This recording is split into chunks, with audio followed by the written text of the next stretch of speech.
Hi,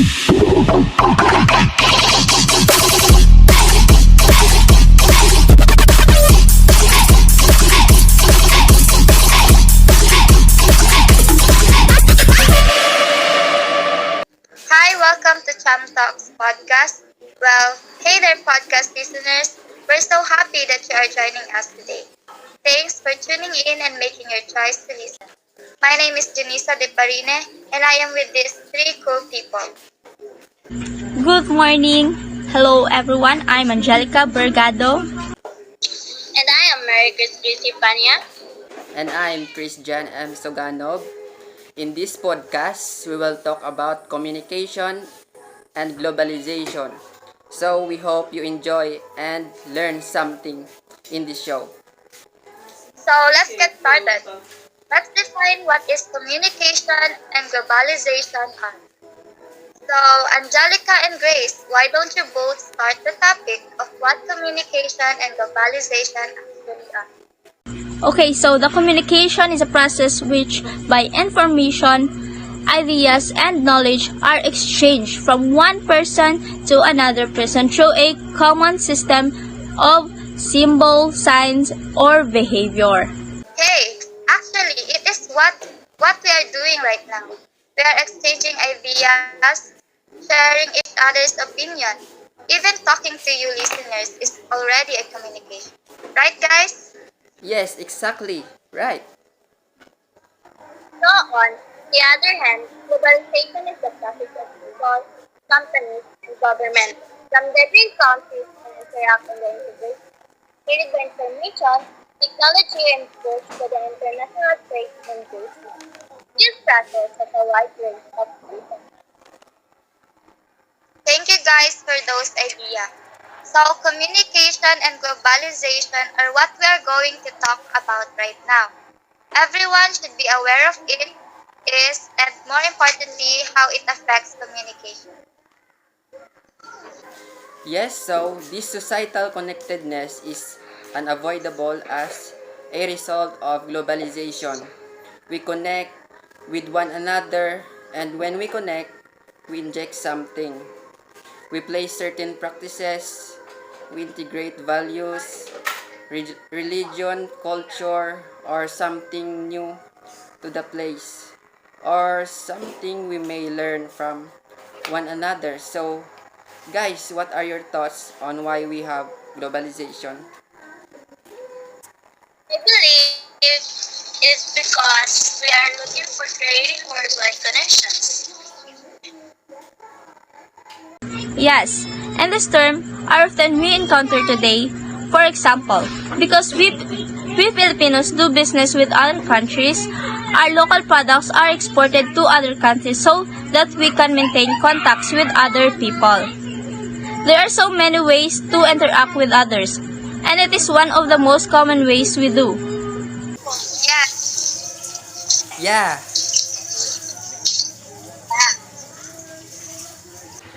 so now let's talk about its impacts on communication and relates it in the aspects of education.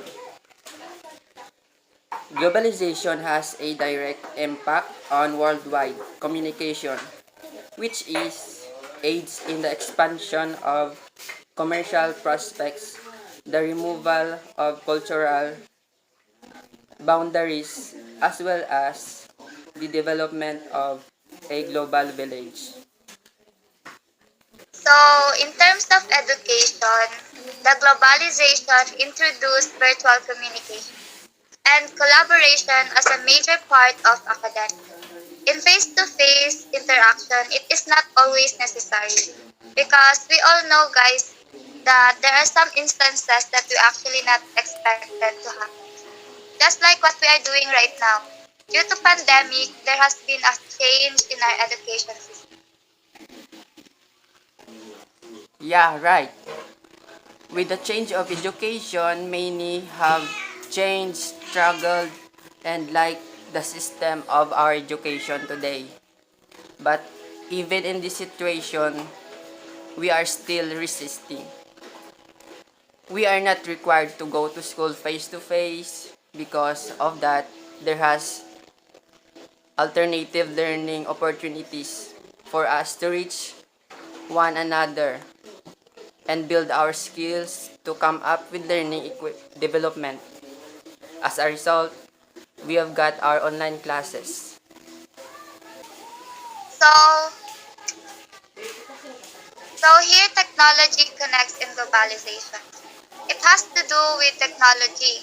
Without its presence, globalization cannot happen. It is also vital in communication as it makes our communication easier for everyone. But we should expect communication barriers, especially when we use gadgets or some social media. Yes, I agree. Our world is fighting the global COVID-19 pandemic, and we're worried about our family's safety. Wearing a face mask, face shield, and maintaining social distance isn't enough to keep your family safe. Germs can be found almost anywhere. We have the ability to help stop the spread of COVID-19. Introducing Gel. It can help us reduce the amount of germs and bacteria on our hands. It is the clear standard in hand sanitizer with high alcohol content of 68% for guaranteed efficacy. Gel is used without water or soap, with no rinsing and eliminates 99.9% of bacteria. Simple and efficient. Fighting against COVID-19, we can use Gel. We can buy this to any trusted drugstore nationwide. Our immune system must be strong, so if you buy Gel, you are 100% sure, proven and tested. It is available in 3 fragrances to add variety. When it comes to alcohol, I choose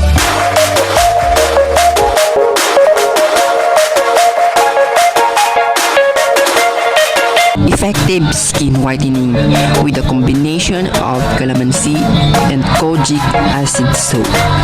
In one. Yes, in one.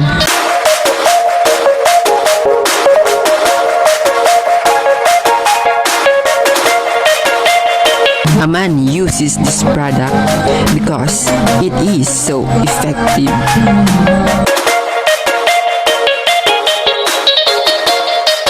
It can produce excellent effects.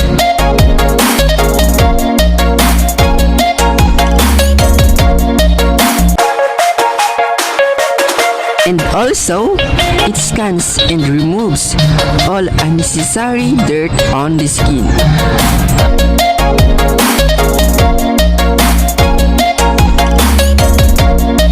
See the results.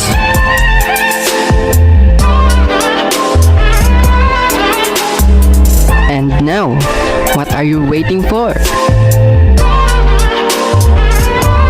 It can only be purchased at nearby stores. Okay, so we can connect to another countries through the usage of technology. We can genuine communicate with each other through cyberspace travel. The world is becoming both larger and smaller as the technology improves. At the touch of a button, we may now communicate with people all over the world. Yes, students nowadays can communicate globally whenever they are through the use of their gadgets and internet connection. It is easy for them now to communicate. Yes, of course. Just like our time today, we are still in the middle of the pandemic we are facing. It is the COVID-19 virus in terms of the education. Students today can now attend their schools by using their gadgets, internet connection. They can now communicate to their co-students and their teachers globally whatever they are. Globalization is changing the way we interact and learn in unique ways. As we become more connected, we are widening our understanding of fellowship and deepening our educational experience. As a result, increased internet usage in a particular has significantly improved our ability to connect with one another. Yes, indeed, it played a significant role in improving our ability to communicate with one another. Another great advantage of globalization is that it makes the world more accessible and equitable in general. More, more people may learn about things that used to require a particular amount of income or social placement. Thanks to search engines, ebooks, online courses, and other forms of virtual education. Information isn't as constrained as it once was, and it now allows us to not just receive but also contribute to academic areas. Globalization, several countries, including our swiftly adopted new learning methods such as e-learning and blended learning.